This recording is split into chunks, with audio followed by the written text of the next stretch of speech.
Hi everyone, it's Andrea Mackenzie again, and in this short video, I want to talk about interview techniques when you are applying for a position.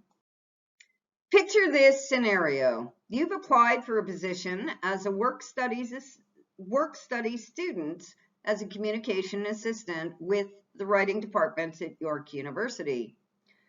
You arrive at the interview on Zoom, and the first question you're asked is, what do you know about this faculty? That is the Faculty of Liberal Arts and Professional Studies. And the second question is, what do you know, or what can you tell us about the writing department? You know, it's going to be pretty embarrassing if you're applying for a position with a specific department and you haven't researched it first, so you can't tell us anything about it. I have to tell you that this particular question is quite common to many job interviews. The first question out, what can you tell us about this company, or why are you interested in working for us? That means you need to use your research skills to do intensive research about the department or the company or the place that you've applied to and that you have gained an interview with. Secondly, once you have found that material, you need to learn it like you're studying for an exam. Next, you need to find out what the common interview questions are. There is a list in the chapter that I posted to eClass, and you need to rehearse answers to those questions based on your own resume and what you've learned about the company. It really helps if you practice out loud so that you're actually speaking the words, and if you can find a friend or a sibling to role play with. Someone else asks you the questions, you rehearse answering them. You will rapidly learn which questions you need to pay more attention to. You should also be crafting intelligent questions of your own based on what you learned about the company, the position, the department, the specific job. Next, it is exceptionally helpful if you read the news daily about the particular industry or field or company that you have the interview with. Why? That's so that you know the current issues, the problems, and the positives about the field or the company or their products. And you can start or carry on a conversation about them and show your knowledge.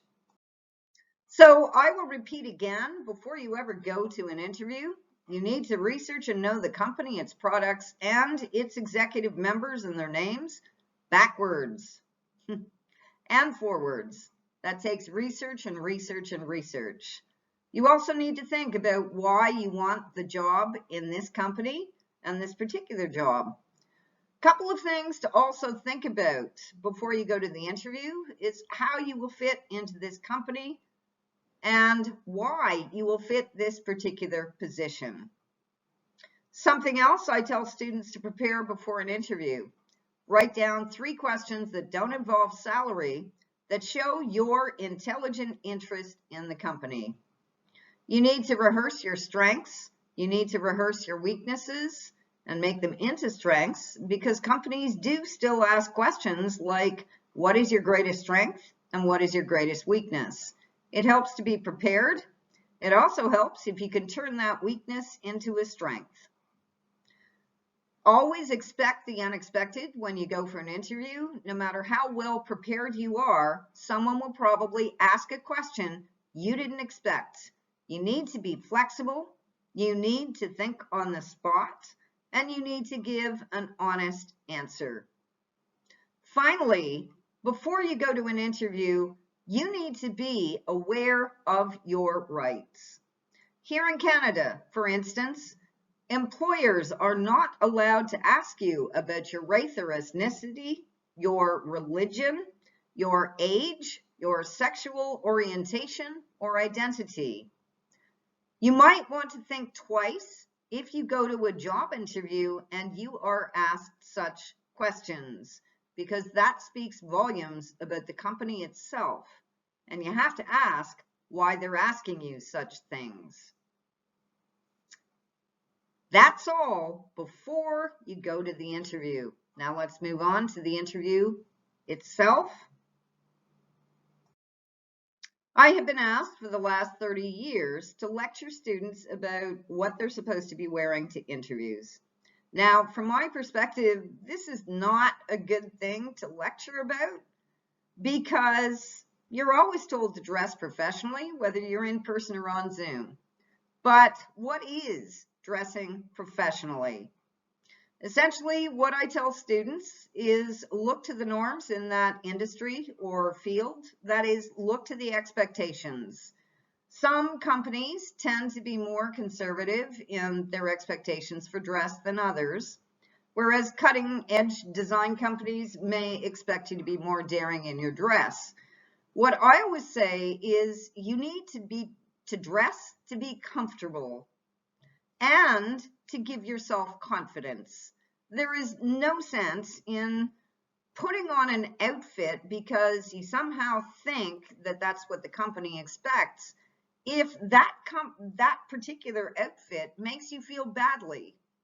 So choose something that is you, that makes you feel comfortable and confident, and also, importantly, that you can sit in comfortably, stand in comfortably, and move around in comfortably.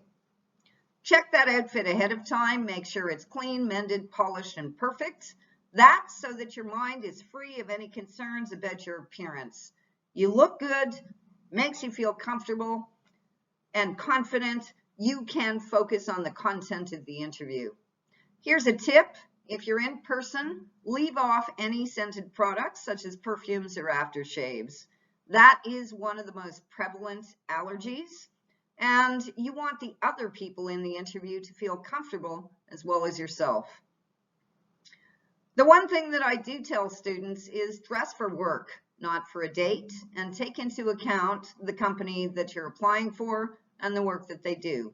Choose something appropriate, and by all accounts, be yourself. Here's another tip, because I'm always asked questions about dress. If you're on a really tight budget, you are fortunate these days that slow fashion is in fashion.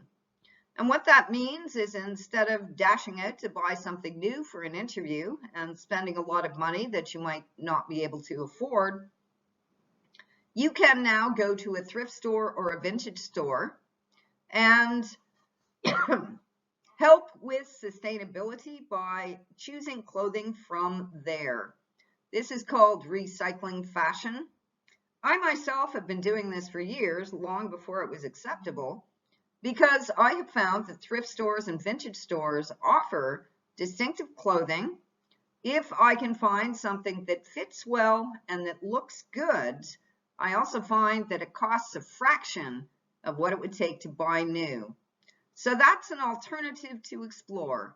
You can go to thrift stores or vintage stores, find something that you feel comfortable in, that you think makes you look good, take it to a dry cleaner or wash it, and wear it to interviews.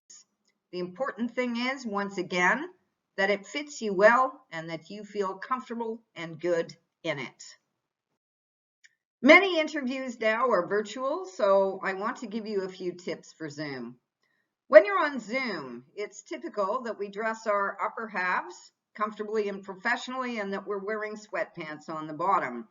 Just in case you have to stand up for any given reason, make sure for a Zoom interview that you are professional from the top of your head to your toes. Try out ahead of time the best spot for a strong connection. Couple of tips for those of you who are interviewing from home and don't want to show the background that you're in, but you don't have the bandwidth for an actual virtual background. Try using the blur function. It gives a very clean aura while giving a hint of your background, and it looks very professional.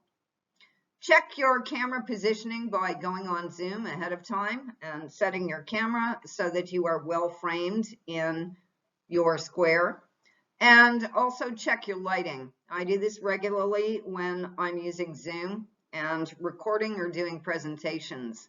Make sure that if there's a window nearby, it's at your side, not in front or behind you, so that you don't have shadows cast over your face or blinding light glaring at you. If you are in a place that doesn't have a convenient window, try moving a floor or desk lamp so that you are lit diagonally. In other words, the light source is not directly in front of you, it is diagonally in front of you so that you have 3/4 lighting. I learned that during photography classes and it's common advice now. Next, make sure your full name is included in your settings so that it shows up in your square, just as mine does, Andrea McKenzie, when I'm on Zoom. You will need to concentrate more than you would in person, and you need to listen very hard. That's because virtual connections and telephone connections, you don't have the advantage of unconsciously taking in body language and expression. You need to focus very hard on the other person, and you need to listen for the inflections of their voice. Finally, when you are talking on Zoom, concentrate on looking at the person who's speaking. When you begin your answer, look directly at the camera, and then you can switch back to looking at the person you're talking to. Looking directly at the camera for a couple of seconds gives the impression of making eye contact. Whether you are doing an interview in person or online, be nice to everyone within 2 miles or within several layers if you're on computer. Everyone who meets you, that's especially important if you're in person. You don't know who that person parking the car in the parking lot is, or the person on the sidewalk, the person in the elevator. Always be nice to staff members. They are influential members of companies. Also, have a copy of your resume where you can see it during the interview. If you're on Zoom, preferably on a stand beside you. If you are in person, take it out of your handbag or your briefcase and put it in front of you. Have something to write on at the ready in case you need to take notes. In person, stand up to greet. Smile at your interviewer and thank them for the interview. An expert interview once said that they make a decision about whether the person will be suitable in the first 30 seconds of the interview, which includes those first couple of moments. So no matter how nervous you are, stand up and smile. Obviously, you can't stand up on Zoom. You can still smile and politely thank people for giving you this interview. It's always best to remember names. It helps if you write them down. Use them throughout the interview if you possibly can. When you are asked questions, feel free to glance at your resume and do not feel the need to rush in to speak. It is very helpful if you pause before you speak to think of a well-crafted and coherent answer. Think about the meaning of the question, think about an appropriate answer for it, and look at the interviewers as you speak. If you feel you have not answered a previous question well, feel free to go back to that question to simply say, I would like to add in answer to such and such a question, and then tell them. Be prepared to answer questions about situations that you couldn't possibly prepare ahead of time. What you're being tested on is your flexibility, your creativity, and your problem-solving abilities. So be honest and problem solve as you go. A few more things about answering questions, since I have gone to many interviews as both the candidate and as the interviewer. To gain time to think, that is, to gain time to think about an answer for the question, there are a couple of strategies. The first one is looking away from your interviewers and gazing at the ceiling or the wall to show that you're thinking. Take your time in thinking of an answer. When you are prepared to give it, turn back to the interviewers and deliver it. They will know that you're thinking because you're not looking at them. The second way to gain some seconds to think is to repeat the question back to the interviewer and then end your answer.